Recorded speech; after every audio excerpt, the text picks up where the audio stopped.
William's face again. Everything is telling me he is behind these murders. I should tell the inspector, but he will never believe me. First, I must find proof. There must be some evidence at his home. Time to pay an old friend a visit.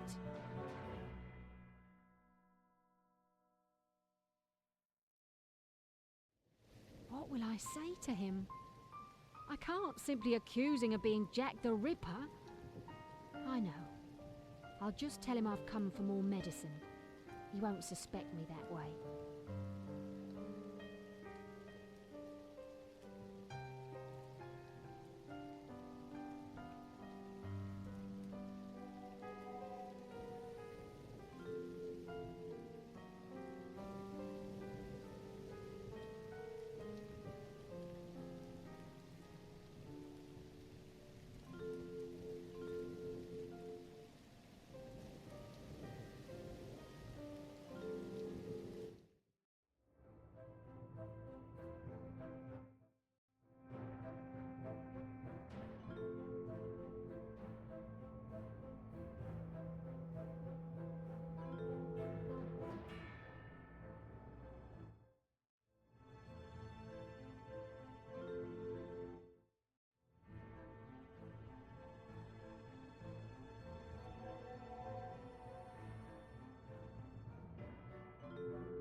God, what's all this stuff he has hidden in this box?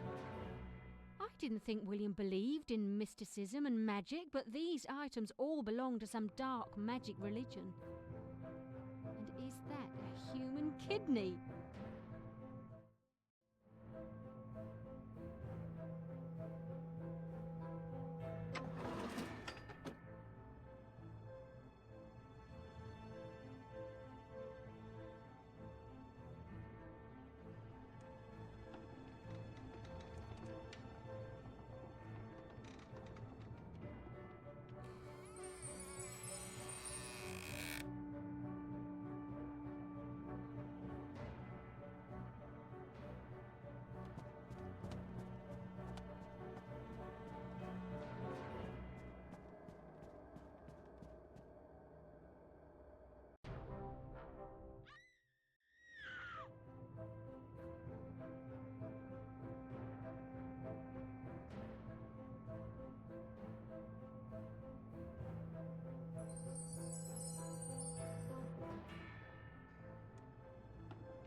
is William, and this map proves it.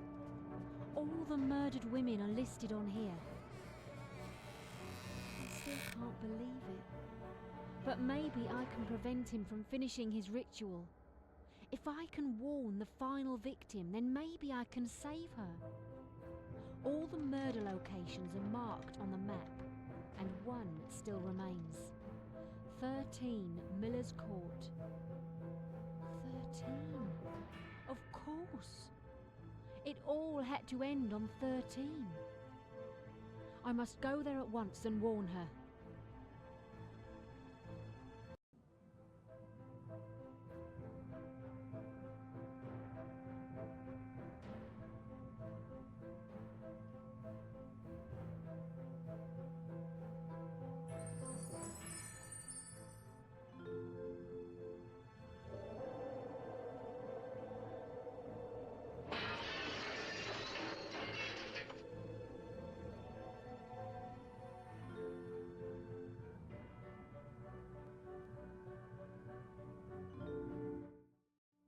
This is the room from my vision.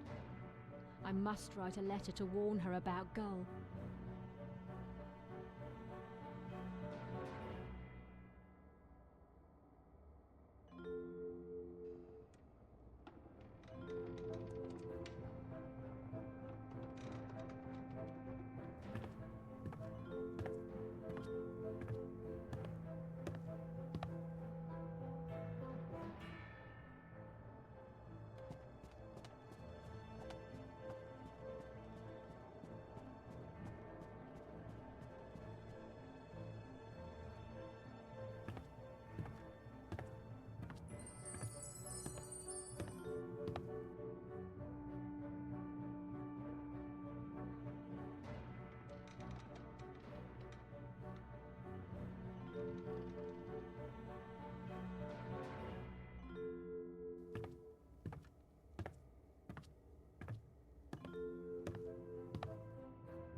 Things written in her diary about Annie Crook and blackmail.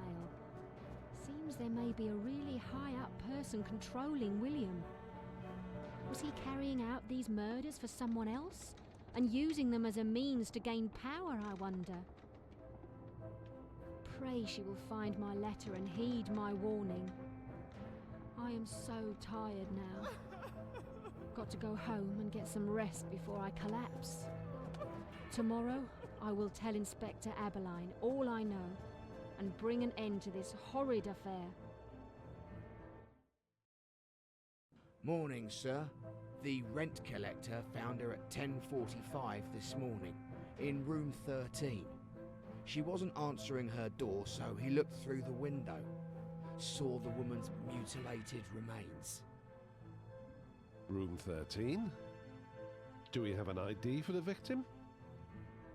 Yes, sir. Mary Jane Kelly. Well, that's who supposedly lives here, but whether the body is hers or not is hard to tell. We haven't gained entry yet because the door is locked and the landlord doesn't have any spare keys. Mary Kelly. Goodness me. So she was involved in this whole thing after all. Is this all down to that blackmail letter? But why would anyone go to such extremes over a simple blackmail plot?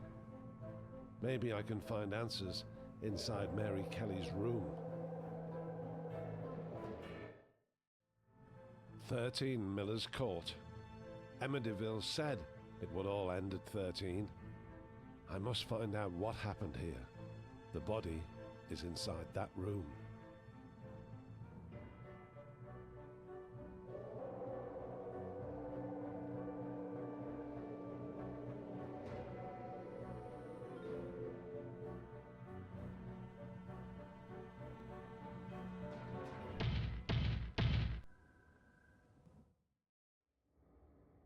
my God. I've never seen anything like this before. There's no way to identify her. The body has been so badly ripped apart. The Ripper has surely gone insane, as only a madman could perform such mutilations on a young woman.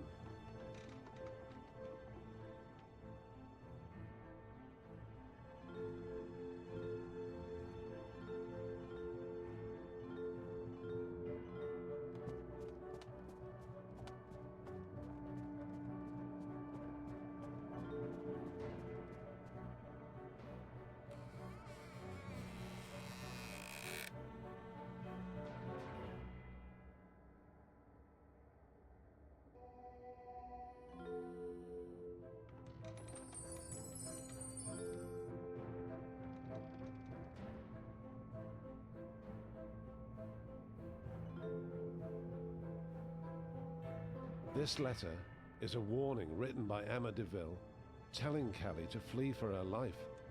Obviously, she never got it. Perhaps I should have listened to Emma after all.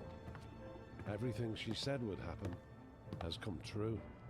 Time to pay Miss DeVille a visit, I think, to see if she knows more than she's letting on. The door appears to be open, but looks like no one's home. I wonder if everything's okay.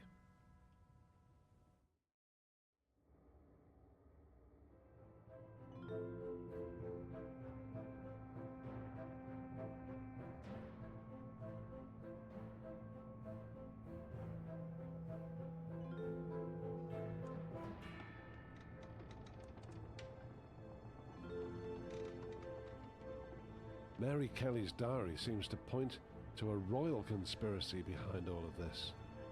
It looks as though the person she and her friends were trying to blackmail was Prince Albert Victor, Queen Victoria's grandson. If this is true, it could open up some very serious allegations indeed. I wonder where Emma is. There's a lot of empty laudanum bottles on her desk. Perhaps she's sleeping or drugged. I must check upstairs. She's drugged, and there's no way I'll be able to wake her up. Her letter and diary both talk about Gull. She's been right about everything else so far, so maybe she is right about Gull. Time to pay the royal surgeon another visit.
Can I help you, Inspector? Dr. Gull, Would you care to explain why you have a book of black magic rituals and a list of 6 dead women in your safe? Surely that is obvious, my dear Inspector Abeline. I killed them, of course, but I'm working for a much higher authority than you, Inspector. I've done this for the good of Queen and country, removing the disease from a festering society. Oh, and Inspector, what power I have achieved, what greatness and wonder I have seen. You perform these atrocities in the name of the Queen, our gracious Queen. You are a madman, a sick, depraved monster. I will have you pay for what you've done. Don't be so sure, Inspector. I think you overestimate your lowly power. I'm like a god which you cannot touch. I'm above your feeble laws and have risen to greatness. There's nothing you can do to stop me. Leave now, Inspector. You've already broken into my premises, and I could have your badge withdrawn for such actions. You really do not seem to realize who and what you are dealing with. Drat. Gull is a godforsaken lunatic. He's stark raving mad. He admitted to the murders. He was even proud of his work. But he's right. I can't touch him. Not a man of his status. Not without the proper authorities behind me. I must go to Scotland Yard, where only the Commissioner might possibly have the power to bring down this lunatic. This whole affair has got completely out of hand, Abeline. You are ordered to cease any investigations into Sir William Gull immediately. Sir, this is an outrage. I have Gull totally tied down. All the evidence points to him being Jack the Ripper. And he even admitted it to me. We can't just let him walk away from this. The embarrassment this whole affair could cause Her Majesty the Queen is unimaginable. You are not to pursue this matter any further. Do you hear me? The murders will stop now, and as far as the public are concerned, it'll be an end to the Jack the Ripper episode. We will deal with it from here. A suitable scapegoat will be found, and the name Jack the Ripper shall be forgotten forever. If you try to act against Gull with any of the information you have, I will personally bury you, Inspector. Understand? I have orders to strip you of your badge and your pension if you so much as breathe a word of this to anyone. These are orders. Are we clear, Abeline? Yes, sir. Crystal clear, sir.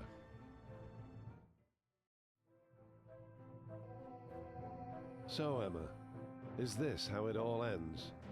The old monster Gull dies and gets remembered as a great physician, and the identity of Jack the Ripper remains an enigma forever. Where's the justice? Yes, I'm afraid it would appear that way, Inspector. Although I just can't shake off this bad feeling I have about Gull's death. Something about it just doesn't seem right. The puzzle just isn't complete. Oh, by the way, please call me Fred. Incidentally, it seems strange that Gull's death certificate was signed by his son-in-law and no other doctor was present. Says he died of a stroke, and here we are witnessing his funeral, seeing the abhorrent monster finally laid to rest. Of course, you are correct, Fred, but it still will be a long, long time before I rest peacefully at night. You and me both, Emma. You and me both.